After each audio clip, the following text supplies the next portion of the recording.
کسی کو بھی جب کسی گناہ کی عادت پڑ جائے تو اس کو چھوڑنا ناممکن نہیں ہوتا لیکن مشکل ہوتا ہے, اور مشکل کام اسٹیپ بائی اسٹیپ کیا جائے تو ہو جاتا ہے.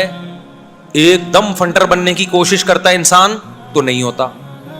مثال کے طور پر آپ یہاں کھڑے ہوئے ہیں, ایک بندہ فلیٹ میں 10ویں منزل پر ہے, 9ویں منزل پر, 9ویں منزل پر ہے نا, وہاں سے اوپر جھانک رہا ہے, آپ کو بول رہا ہے تو بھی اوپر آ جا. آپ کیا کرتے ہو, وہیں سے اچھل رہے ہو, کود رہے ہو کہ میں 9ویں منزل پہ پہنچ جاؤں. 2-4 دفعہ آپ اچھلے, نیچے گرے, پھر اچھلے. آپ نے بولا یار میں تو 1-2 فٹ سے زیادہ اوپر جا ہی نہیں پا رہا, میرے بس کا نہیں ہے, مجھ سے نہیں ہو پائے گا, مجھ سے نہیں ہو پائے گا. ٹھیک ہے, تو اس کو کیا کہا جائے گا بھائی, آپ سیڑھیوں پہ جاؤ, پہلے ایک اسٹیپ, اس کے بعد پیچھے نہیں آنا, اس کے بعد اگلا اسٹیپ, لیکن پھر پیچھے نہیں آنا ہے, پھر اس کے بعد کیا کرنا ہے, اگلا اسٹیپ, پیچھے نہیں آنا. 1 سیڑھیاں 2 سیڑھیاں چڑھ کے تھک جاؤ گے تو بیٹھ جانا, پیچھے نہیں آنا ہے, ریورس نہیں ہونا ہے. کیا آپ نے کہا تھک گیا ہوں تو چلو واپس جاؤ, نہ بھائی وہیں بیٹھ جا, تیری تھکاوٹ تھوڑی دیر میں کیا ہو جائے گی, دور ہو جائے گی. اب جب تھکاوٹ دور ہو جائے, چائے پی, گٹکا کھا, اس کے بعد 1 قدم اور اوپر, کھانا نہیں ہے گٹکا چھٹکا, پھر 1 قدم اور اوپر. آج نہیں تو کل انشاءاللہ 9ویں منزل پر پہنچ جائے گا. میرا فلیٹ جہاں میں پہلے رہتا تھا 11ویں منزل پر تھا, لفٹ لگی ہوئی تھی, مگر میں لفٹ سے جاتا نہیں تھا, کیونکہ میں لفٹ کو عام طور پہ لفٹ نہیں کراتا, میں لفٹ کو عام طور پہ لفٹ نہیں کراتا. ہمارے ایک دوست میرے ساتھ چلے گئے, ایک دن لفٹ تھی, میں نے کہا سیڑھیوں سے جائیں گے. میں نے کہا ورزش کرنے کا آج کل موقع مل نہیں رہا, تو میں اپنے فلیٹ میں کہاں جاتا ہوں, سیڑھیوں سے جاتا ہوں, 11ویں منزل پہ نا.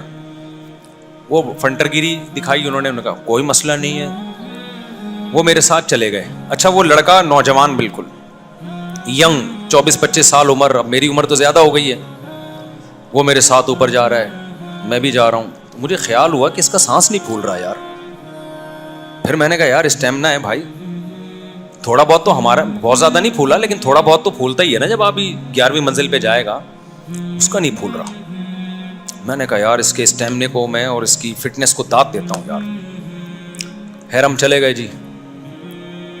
اس کے بعد کیا ہوا ہے کہ اگلے دن جب میں آیا ہوں تو لڑکوں نے بتایا کہ یہ آ کے نا گاڑی میں لیٹ گیا تھا بندہ, اور اس کا سانس اتنا پھول رہا تھا, اور یہ لفٹ میں اس نے بتایا کہ میں لیٹ کے آیا ہوں, بیٹھ کے نہیں, کھڑے ہو کے نہیں آیا, لفٹ میں لیٹ کے آیا. اچھا میں گیا بھی بھاگتا ہوا تھا, 11ویں منزل چل کے نہیں گیا تھا, دوڑ کے گیا تھا, یعنی تگڑ تگڑ تگڑ دوڑتا ہوا جا رہا ہوں, وہ بھی دوڑتا ہوا. تو میرا سانس پھول رہا ہے لیکن اس کا نہیں پھول رہا تھا نا, مجھے اس پہ حیرانگی ہو رہی تھی.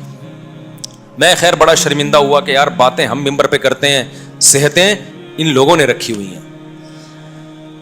خیر جی پھر وہ انہوں نے بتایا کہ اس کا سانس پھول رہا تھا اور گرد عجیب سی حالت ہوئی تھی نا اس کی. تو مجھے جب ملا 2-3 دن کے بعد, میں نے کہا یار تو وہ تو رپورٹیں تمہارے بارے میں تو کچھ اور آئی دی ہیں کہ تم لفٹ میں لیٹ کر آئے تھے اور گاڑی میں آتے ہی لیٹ گئے تھے. اور اس نے کہا بھائی میں شرم کی وجہ سے سانس پہ کنٹرول کیا ہوا تھا, میں نے, مجھے کیا آ رہی تھی, شرم آ رہی تھی کہ آپ عمر میں مجھ سے زیادہ ہیں, بھاگ رہے ہیں. اور کہہ رہے میری تو حالت خراب ہو گئی تھی, اب میں رکتا تو بھی شرمندگی ہوتی تھی اور ہو کرتا, تو کہہ رہے میں نے بڑی کنٹرول کیا ہوا تھا, لیکن میں ایک دم پھٹا ہوں پھر بعد میں. یہ بات میں, ہاں تو میں عرض کر رہا تھا کہ دیکھو جب آدمی 11ویں 12ویں 13ویں منزل پہ جائے گا, ہدف آپ کا آسمان کی بلندی ہے, اور جانے کی کوشش آپ ایسے کر رہے ہو کہ یوں اچھل اچھل کے فلیٹ میں پہنچ رہے ہو, کبھی پہنچو گے, ہڈی پسلی توڑ دو گے اپنی.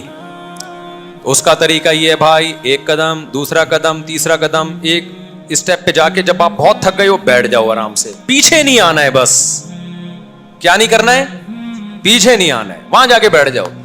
جب تھکاوٹ ختم ہو پھر چلنا شروع کر دو.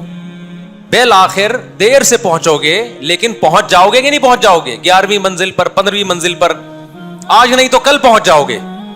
تو خوب سمجھ لو, جس گناہ کی انسان کو عادت پڑ جاتی ہے, کچھ گناہ ایسے ہیں جو آپ کی باڈی کی ریکوائرمنٹ بن جاتے ہیں. بہت اہم ٹاپک ہے, اللہ کرے یہ آپ لوگوں کی سمجھ میں, نوجوانوں کی سمجھ میں آ جائیے. کچھ گناہ ایسے ہوتے ہیں باڈی کی ریکوائرمنٹ نہیں ہوتی, پھر وہ باڈی کی نیڈ نہیں ہوتی, آپ نماز چھوڑتے ہو, یہ باڈی کی نیڈ نہیں ہے, پڑھنا نہ پڑھنا نشہ نہیں ہے, یہ سمجھ رہے ہو نا. لیکن کچھ گناہ ایسے ہوتے ہیں جن کا آپ کے باڈی سے براہ راست آپ کے جسم سے تعلق ہوتا ہے, تو پھر جب وہ آپ گناہ نہیں کرتے تو آپ کا جسم بے چین ہوتا ہے. جیسے نشہ ہے, نشے کی عادت آپ کی باڈی کو پڑتی ہے کہ نہیں پڑتی؟ اب دیکھو مجھے چائے کی عادت ہے, میری کھوپڑی کام نہیں کر رہی تھی, میں نے چائے پی ہے تو کھوپڑی نے کام کرنا شروع کر دیا. یہ عادت کس کو, یہ کس چیز کی, یہ میری باڈی کی ریکوائرمنٹ بن گئی ہے نا, تبھی تو نقصان دہ چیز ہے. میں سمجھا پا رہا ہوں اپنی بات؟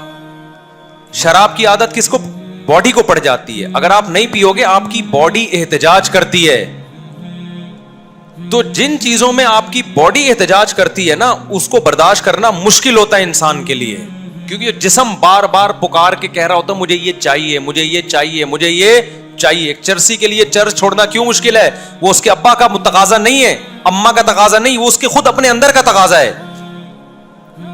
بھائی کچھ تقاضے شیطان کے ہوتے ہیں, آدمی شیطان کو کہہ سکتا ہے میں نہیں مانتا, جا بھائی تو جو مرضی کر. لیکن کچھ تقاضے شیطان کے بعد میں, پہلے آپ کے اندر کے تقاضے ہیں. وہ آپ کو پیاس لگتی ہے, آپ کے ابا کہہ رہے پانی نہ پیو, جسم کہہ رہے پانی پیو, تو کس کی مانتے ہو؟ جسم کی, کیونکہ جسم کا مقابلہ کرنا آسان نہیں ہے, بہت مشکل ہے. بھوک لگ رہی ہے, کس کا مطالبہ ہے یہ؟ کھانا کھانا. آپ کو جب بھوک لگتی ہے تو آپ کا جسم کہتا ہے مجھے کیا چاہیے؟ روٹی چاہیے. برداشت کب تک کرو گے؟ ایک دفعہ دو دفعہ, بار بار ہر وقت دماغ میں یہی آتا رہے گا کہ روٹی چاہیے. تو جب تک روٹی کھاؤ گے نہیں تسلی نہیں ہوگی. سمجھتے ہو کہ نہیں سمجھتے؟ تو اسی طرح کچھ گناہ ایسے ہوتے ہیں جو آپ کے جسم کی نیڈ بن جاتے ہیں, ضرورت بن جاتے ہیں. ہینڈ پریکٹس, ماسٹربیشن جو جس کا دوسرا نام ہے, فحش فلمیں دیکھنا, زنا کرنا, شراب پینا, نشہ کرنا, یہ وہ گناہ ہیں جس کی آپ کو لت پڑتی ہے, پھر آپ کی باڈی کی ضرورت بن جاتی ہے. یہ اگر آپ یہ گناہ نہیں کرتے آپ کی باڈی احتجاج کرتی ہے, باڈی ڈپریشن میں جاتی ہے, اسٹریس میں جاتی ہے, باڈی ٹینشن میں جاتی ہے. لہذا پھر باڈی کو ٹینشن سے نکالنے کے لیے گناہ کرنا پڑتا ہے. یہاں تک بات سمجھ میں آ گئی ہے؟ اب باڈی کی نیڈ جو ہے نا دو طرح کی ہوتی ہے. آپ کی جسم کی جو ریکوائرمنٹ ہوتی ہے وہ کتنی طرح کی ہوتی ہے بعد میں دینا, یہ وہ دو طرح کی. ایک وہ نیڈ ہے جو نیچرل ہے, جو قدرت نے آپ کی باڈی میں رکھی ہے, جیسے پیاس کا لگنا اور بھوک کا لگنا. یہ قدرت کی طرف سے, بچہ جب پیدا ہوتا ہے نا ماں کی چھاتیوں کی طرف لپکتا ہے کیونکہ اس کو دودھ چاہیے. یہ آپ کی بنائی بھی ضرورت نہیں ہے, بلکہ یہ قدرت نے آپ کے جسم کو دی ہے, آپ کے جسم کی صحت اس پر موقوف ہے. یہ بھوک لگنا بند ہو جائے گی, آپ مر جاؤ گے. آپ کیپسول کھاؤ گے کہ مجھے بھوک لگے. اور کچھ باڈی کی ضرورتیں ایسی ہوتی ہیں جو قدرت نے نہیں رکھی, آپ نے اپنی باڈی کے ساتھ غلط کر کے باڈی کو عادی بنا لیا ہوتا ہے اس کا. وہ آپ کی باڈی کی ضرورت ہوتی نہیں ہے, آپ نے وہ کام کر کر کے اپنی باڈی کو, اپنے جسم کو ان چیزوں کا عادی بنا لیا ہوتا ہے. سمجھ میں آ رہی ہے بات؟ یہاں تک کلیئر ہو گئی یہ بات؟ اب کھانے کی حاجت یہ قدرت کی طرف سے ہے, لیکن نشہ یہ قدرت کی طرف سے نہیں ہے. جو چرس نہیں پیتے ان کی باڈی چرس مانگتی بھی نہیں ہے, جو چائے نہیں پیتے ان کی باڈی چائے نہیں مانگتی, جو کافی نہیں پیتے ان کی باڈی کافی نہیں مانگتی, جو ہیروئن نہیں پیتے ان کی باڈی ہیروئن نہیں مانگتی, جو اپنے آپ کو ہینڈ پریکٹس کا عادی نہیں بناتے ان کی باڈی ہینڈ پریکٹس نہیں مانگتی. وہ یہ کام نہ کر کے بھی خوش رہتے ہیں. سمجھ رہے ہو کہ نہیں؟ جو فحش فلمیں نہیں دیکھتے ان کو دیکھنے کی ضرورت نہیں ہوتی, ان کی ضرورت ہی نہیں ہے, باڈی ان کی نیڈ ہی نہیں ہے, وہ ویسے ہی سکون میں ہے.